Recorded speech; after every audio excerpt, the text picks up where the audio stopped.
Agora eu vou comentar sobre todos os loops, menos o do controle. Vou deixar ele por último. A gente entra aqui no void loop.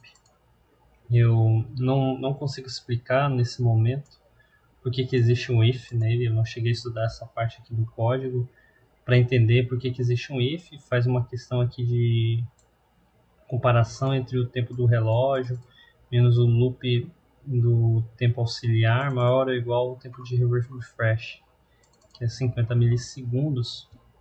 E aí o que acontece? A gente tem a execução aqui principalmente do while loop e do RPS loop.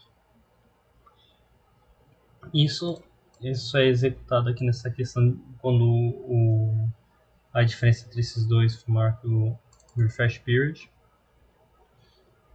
Após algum tempo, eu acredito que sempre vai ser verdadeiro e ele sempre vai executar esse loop.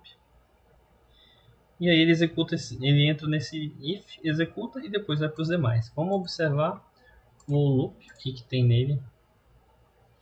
O loop ele é um código típico provavelmente para a parte de sensor ultrassônico. A gente está usando um sensor ultrassônico para identificar aqui a proximidade ou contato com o solo. E tem uma lógica específica, eu não vou saber explicá-la, mas o nosso objetivo é extrair aqui a informação de que a aeronave está ou não em solo, e essa informação ela é calculada não, é comparada a partir da medição da distância que o som percorre. Então o ultrassônico tem um receptor e um emissor, o emissor emite um sinal de som, ele bate no solo e volta. Então a partir da distância que esse sensor está do solo, você consegue, a partir do cálculo da velocidade do som, na verdade ele já te dá a altura. E a única coisa que você quer saber é o seguinte: se esse sonar ping está com um valor maior do que a altura de instalação do sensor. Nesse caso aqui eu acho que é 20 centímetros, eu acho que está em termos de centímetros. 20, deixa eu ver aqui numa régua. Acho que é plausível 20 centímetros. O 20 realmente é um 20 centímetros. Ele é a altura de instalação do sensor. O sensor está apontado para o solo. Quando o sonar ping for maior que essa altura, a gente vai supor que a aeronave está em voo, né? O peso não está sobre as rodas, weight on wheels. Do contrário, a aeronave ainda está em solo. Isso no momento que o sonar ping é maior que a altura do sensor ultrassônico. Esses outros parâmetros aqui eu recomendo que você dê uma pesquisada, entenda como que funciona o sensor em si, a biblioteca também, mas não é difícil de entender. Entendendo o princípio, né, fica fácil.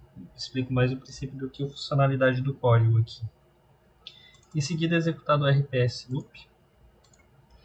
O RPS Loop ele faz o seguinte, ele faz uma contagem aqui do milis menos last mil maior ou igual ao período.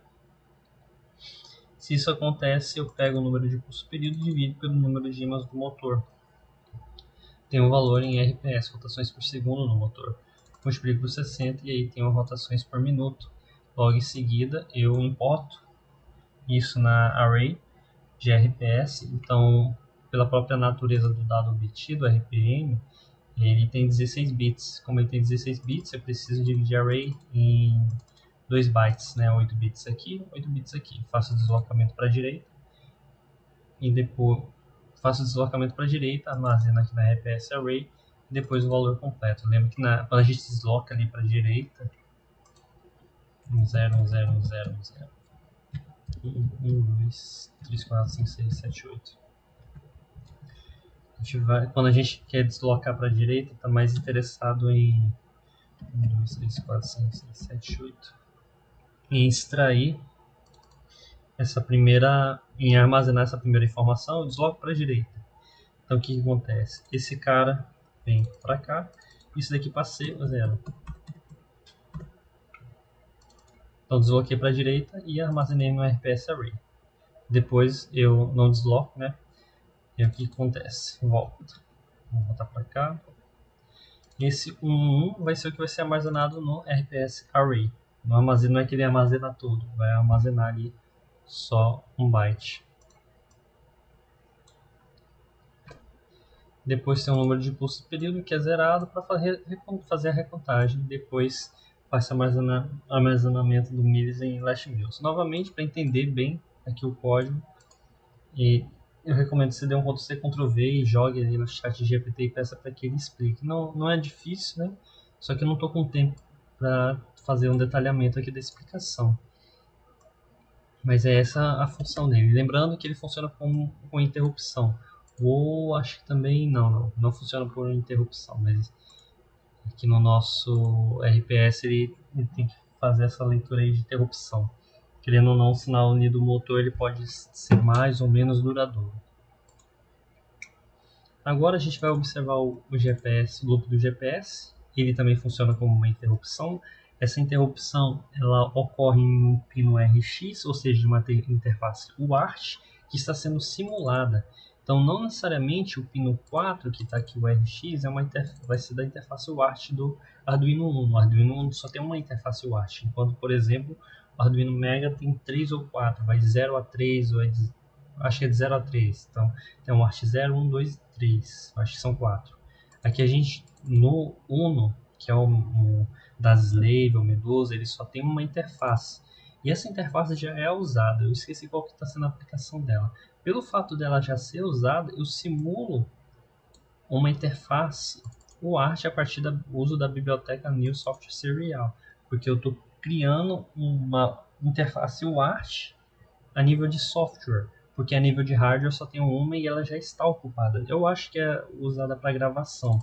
E aí eu uso essa biblioteca para simular esse pino RX como uma interface UART. Tanto o pino RX quanto o TX. Ele cria um terminal UART, pino RX, em TX a partir dessa biblioteca. Só que ela é a única que tem a compatibilidade ali para que a gente possa trabalhar com interrupções. Só que ela também está sendo afetada atualmente pelas interrupções do PWM. A gente está observando no momento o Master ainda aqui que está pintando, eu me descuidei. Eu vou botar para pintar aqui o Slave.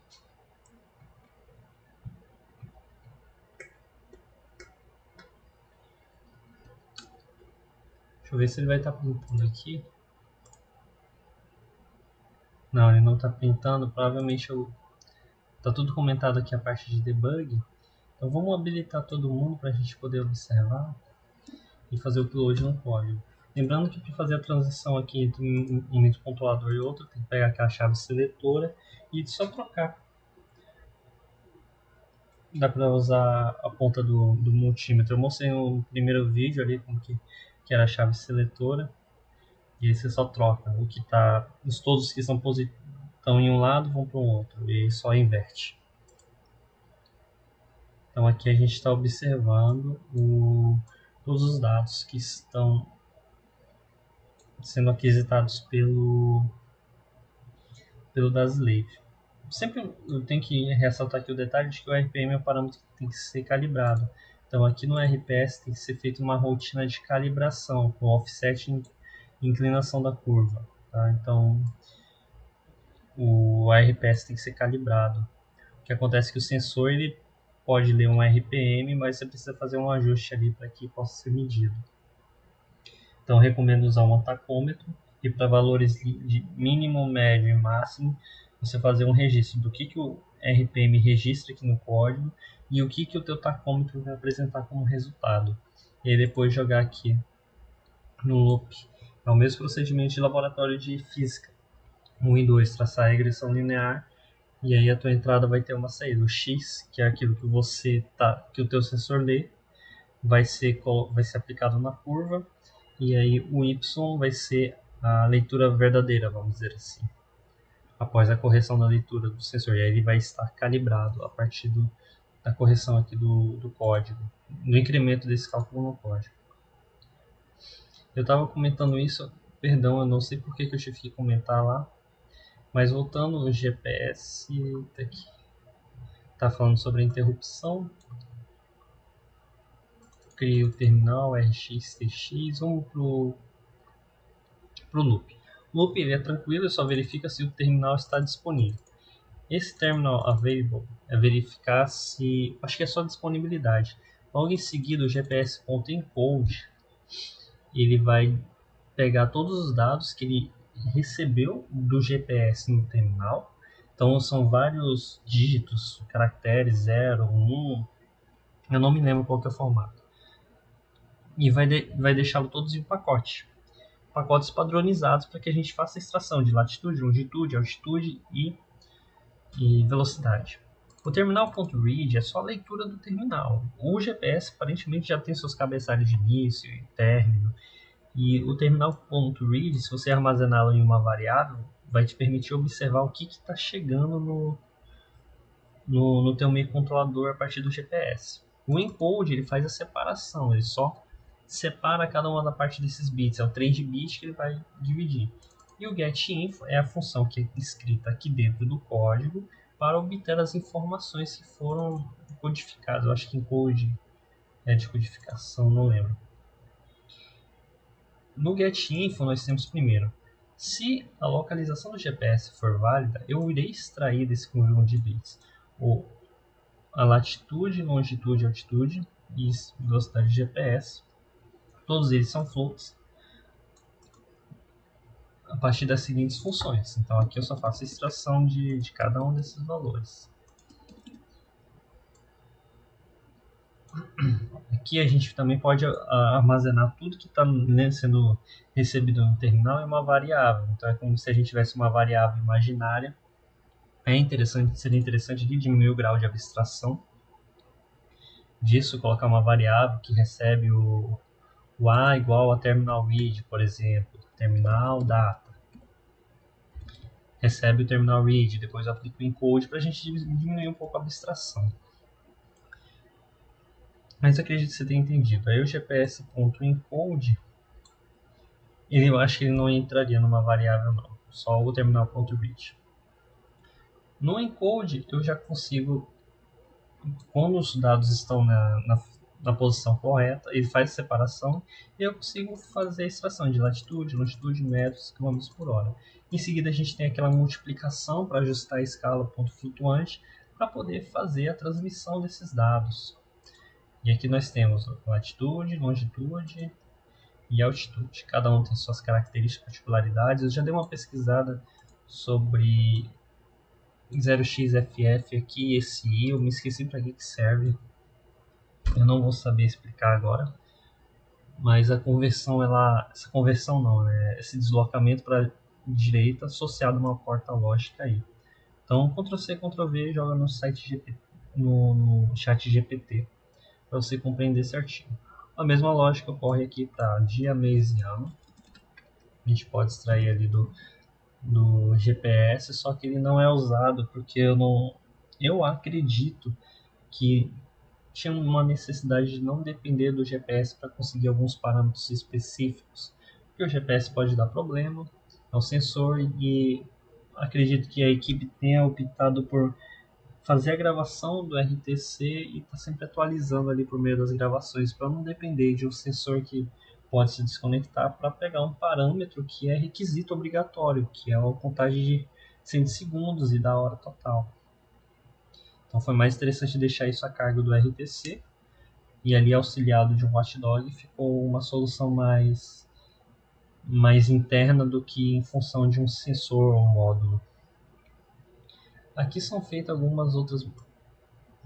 Não vou saber explicar essa parte daqui, infelizmente, mas é a aquisição da hora, do minuto e do segundo. Aqui eu acho que é algum ajuste de escala de hora, né, de 12, 24. Por fim, tem um tempo ali também obtém. Eu acho que a gente poderia printá-lo aqui. Eu não sei por que. Acho que daria pra gente printar aqui o tempo.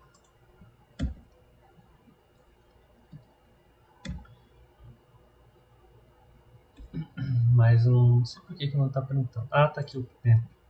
Ele que ficou comentado. Vamos fazer um upload só mais esse código.